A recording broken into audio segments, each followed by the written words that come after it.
일상의 단위 자체가 혼자다. 저 혼자 왔어요 이렇게 좀 네. 쉽게 다들. 맞아요. 개 좋아하세요가 식사하러 가자는 거였는지 너 왜 국룰을 물어보면서 중간을 왜 추구하냐. 브랜드 is the message, content is the message, lifestyle is the message, your every move is the message. 오늘 이 책에 대해서 리뷰를 해보면 좋을 것 같아요. 다 읽으셨잖아요, 이 책. 네. 네. 다이브 컴퍼니의 구 다음 소프트의 부사장. 야, 작가님 대단하시네요. 챕터별로 인상 깊었던 것들 하나씩 얘기하면 좋을 것 같아요. 그래서 첫 번째가 기시감이라는 챕터예요. 그리고 부제가 당겨진 미래라고 되어 네. 있군요. 일상의 단위 자체가 혼자다. 이런 얘기가 저는 되게 와닿았거든요. 5, 6년쯤 전에 뷔페를 혼자 먹으러 혼밥 뷔페를 하러 간 적이 있었는데 혼자요? 네, 애슐리를 간 적이 있었는데 엄청난데? 너무 쪽팔린 거예요. 입구가 2개가 있는 곳이라 한 입구로 들어갔는데 몇 명이서 왔냐고 물어보는 거에서 쭈뼛쭈뼛 하다가 그렇죠. 도망쳤어요. 혼밥 레벨 있잖아요. 네네. 최고봉 아니에요? 뷔페가? 거의 어려운 고급이었던 것 같아요. 근데 진짜 사회적 분위기가 짧은 시간 안에 많이 바뀐 게 뷔페까지는 아니더라도 그냥 일반 네. 식당에서 다 저 혼자 왔어요 이렇게 좀 네. 쉽게 다들. 맞아요. 개 좋아하세요 라는 표현이 있잖아요. 저희는 사실은 식용으로 하던 그런 시대는 아니었던 것 같은데 여쭤봤어요. 개 좋아하세요가 식사하러 가자는 거였는지 거기 다른 어르신도 계셨는데 그분이 실화라고 그러신 거여서 표현 같은 것도 개에서 애완동물로 단어가 미묘하게 바뀌는 것도 사회 변화에 힌트를 주는 거죠. 그래서 이 송 작가님께서 말씀하시기로는 3가지를 얘기하시는 것 같아요. 당신은 혼자 삽니다. 당신은 오래 삽니다. 당신 없어도 사람들은 잘 삽니다. 슬픈데? 좀 디스토피아네요. 근데 어떤 흐름의 3가지로 요약하면 이렇다라고 보시는 것 같아요.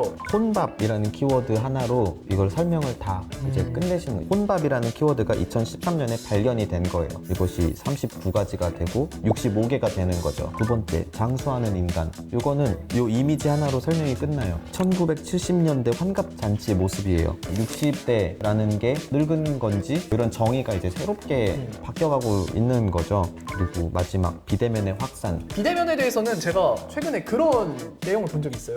테슬라는 재택 없다.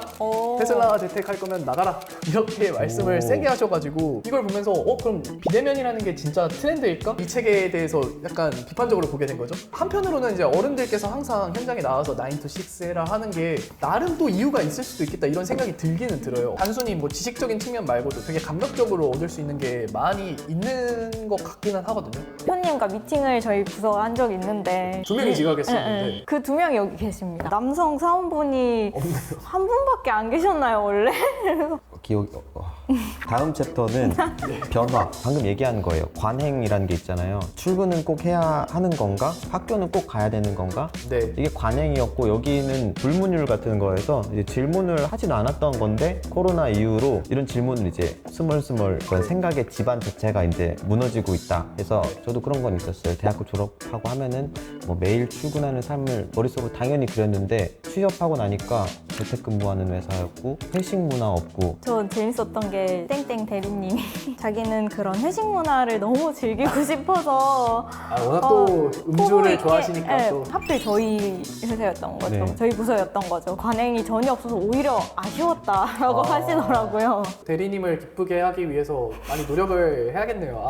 노래방도 가고 네, 어쩔 수 없다. 네, 새벽 2시에 막 택시 잡아드리고 네, 다 해야 되는. 어쩔 수 없네. 변화가 있었고 생각이 점점 변하고 이제는 뭔가 적응하고 있던 그죠. 사람들이 그거에 대해서 그런 얘기를 많이 하시는 것 같아요. 너의 많은 것들이 드러나고 있다, 공개되고 있다, 투명하게 기록되고 있다. 그래서 그런 과정이 되게 중요해지는데 책에서 그런 내용도 나와요. 이런 과정이 중요해지면서 공정을 요구하는 흐름이 많이 생겼다. 이제 이런 게 통하지 않을 것이다. 회사 선배를 형님이라 부르고 저녁에는 소주를 마시면서 내가 널 키워줄게. 나만 믿고 따라와. 잘 이끌어주세요. 뭐 이런 문화가 사라졌다는 거예요. 제 옆에서 이제 형님이라고 부르는 분을 봤거든요. 저도 깜짝 놀랐어요. 네.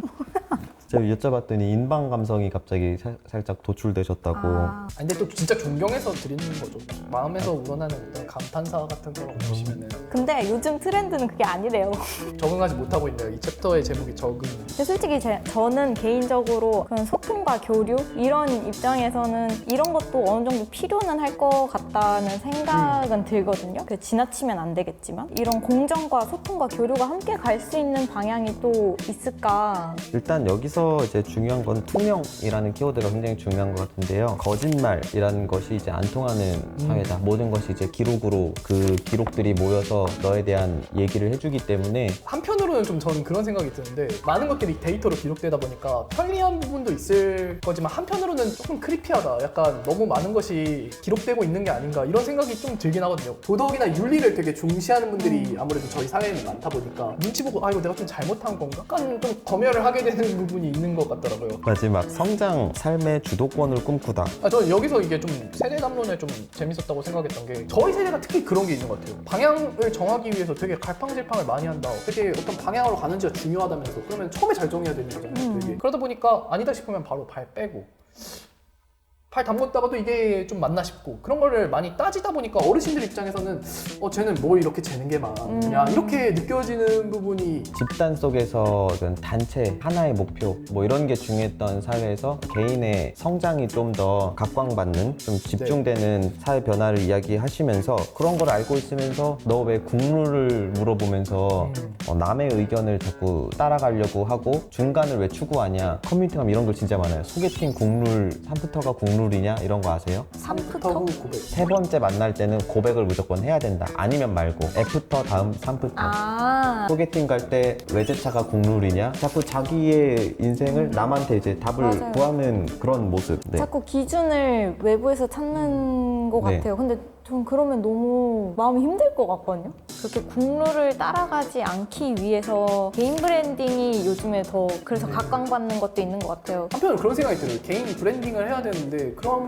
만큼 자기가 진짜 좋아하는 걸 진정성 있게 하라고 여기 책에서도 그런 말씀을 많이 하시잖아요. 맞아요. 국룰을 찾지 말고 너가 진정성 있게 너가 내면의 기준, 너만의 기준을 만들어라 이렇게 말하는데 되게 또 어려운 맞아요. 일일 수밖에 없고 브랜딩이란 게 되게 다양하잖아요. 개인 브랜딩이라고 하시는 게 있나요? 뭐 작은 거라도? 브랜드 is the message, content is the message, network is the message, lifestyle is the message, your every move is the message라고 여기 써 있어요. 와 예를 들어 제가 산 안경이 있어요. 전 이걸 산 이유가 있어요. 제 내면의 동기에서 올라온 뭔가요? 모스콧이라는 회사의 램콧이라는 제품이에요. 이런 형태의 안경 중에 이제 근본이 되는 약간 킹스맨 그런 데서 그렇죠. 그런 좀 옛날 이거를 저는 선택을 했어요. 근데 값이 좀 있어서 고민을 상당히 많이 하긴 했는데 그 오리지널리티에 내가 그 값을 네. 충분히 지불하겠다라는 그렇죠. 이거 하나 정도로 이제 트렌드를 내가 쫓는 사람인지 아니면 얘는 좀 더 근본 뭐 이런 걸 추구하는지 이런 게 티가 나는데 네. 저에게서는 좀 읽으실 수 있습니까? 공대생 아니세요? 공대생?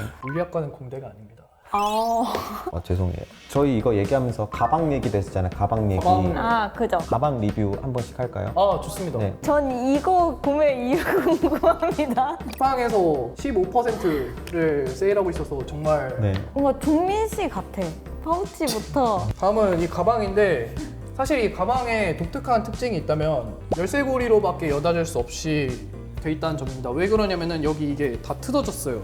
이게 다 오래 이용하셨나요? 원래 아버지께서 쓰시던 가방을 저한테 주셨거든요. 아버지께서는 굉장히 멀쩡하고 깔끔하게 잘 사용하셔서 이런 게 잘 남아 있었는데 저는 쓰자마자 바로 다 박살이 나서 전 이렇게 여기서도 열쇠고리로. 엄청나게 많은 메시지가 있다고 봐요. 이 가방에서 어떤 메시지가 왜냐면 저 있겠습니까? 브랜드 유명한 브랜드잖아요. 이 가방으로 좀 실용적이면서 수납 공간이라든지 어느 정도 경량성도 보장해주는 예은 씨도 제품 소개 좀. 제 백팩입니다. 오, 네, 제가 가방을 리뷰를 하자고 한 이유가 있어요. 왜요? 너무 드러나요.